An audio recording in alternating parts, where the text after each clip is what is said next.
জান্নাতে যাওয়ার জন্য খুবই গুরুত্বপূর্ণ 11টি ছোট আমল, চলুন জেনে আসি। ১. প্রত্যেক অজুর পর কালেমা শাহাদত পাঠ করুন। আশহাদু আল্লাহ ইলাহা ইল্লাল্লাহু ওয়াহদাহু লা শারীকা লাহ ওয়া আশহাদু আন্না মুহাম্মাদান আবদুহু ওয়া রাসূলুহু। এতে জান্নাতের 8টি দরজার যে কোনো দরজা দিয়ে প্রবেশ করতে পারবেন। সহিহ মুসলিম 234।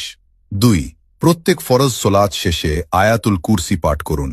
এতে মৃত্যুর সাথে সাথে জান্নাতে যেতে পারবেন। সহিহ নাসাই সিলসিলা সহিহা 972। ৩. প্রত্যেক ফরজ সোলাত শেষে 33 বার সুবহানাল্লাহ, 33 বার আলহামদুলিল্লাহ, 33 বার আল্লাহু আকবার এবং 1 বার লা ইলাহা ইল্লাল্লাহু ওয়াহদাহু লা শারীকা লাহু লাহুল মুনকু ওয়া লাহুল হামদু ওয়া হুয়া আলা কুল্লি শাইইন কাদির পাঠ করুন।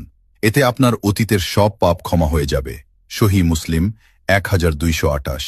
৪.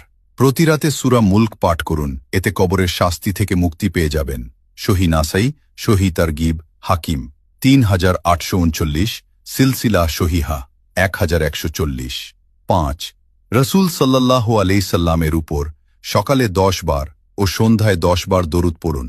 এতে আপনি নিশ্চিত রসূল সাল্লাল্লাহু আলাইহি ওয়াসাল্লামের সুপারিশ পাবেন। তাবরানী সহিহ তারগিব 656। ৬.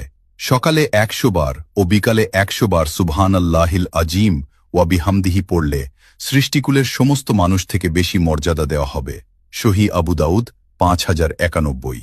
রসূল সাল্লাল্লাহু আলাইহি ওয়াসাল্লাম বলেন, যে ব্যক্তি সুবহানাল্লাহিল আজিম ওয়া বিহামদিহি পাঠ করে তার জন্য জান্নাতে একটি খেজুর গাছ রোপণ করা হয়। তিরমিজি 3494।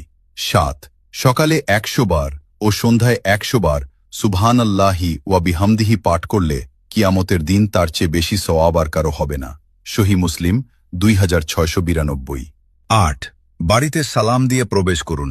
এতে আল্লাহ তাআলা নিজ জিম্মাদারি যে আপনাকে জান্নাতে প্রবেশ করাবেন। ইবনু হিব্বান 499, সহিহ তারগিব 316। ৯. জামাতে ইমামের প্রথম তাকবীরের সাথে 40 দিন সালাত আদায় করুন। এতে আপনি নিশ্চিত জাহান্নাম থেকে মুক্তি পেয়ে যাবেন। তিরমিজি সিলসিলাহ সহিহা 747, সহিহ তারগিব 808। ১০. প্রতি মাসের আয়ের একটা অংশ এতিমখানা বা মসজিদ মাদ্রাসা বা গরিব দুঃখী বিধবা ও দুস্থদের মাঝে দান করবেন। হোক সেটা অতি অল্প, এতে আপনি আল্লাহ তাআলার কাছে জিহাদকারীর সমতুল্য হবেন।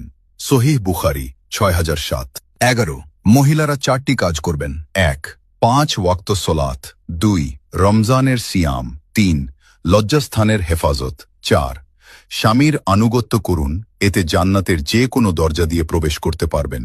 সহিহ ইবনু হিব্বান 4163। ভিডিওটি ভালো লাগলে শেয়ার করে দিয়ে অন্যজনকে দেখার সুযোগ করে দিবেন।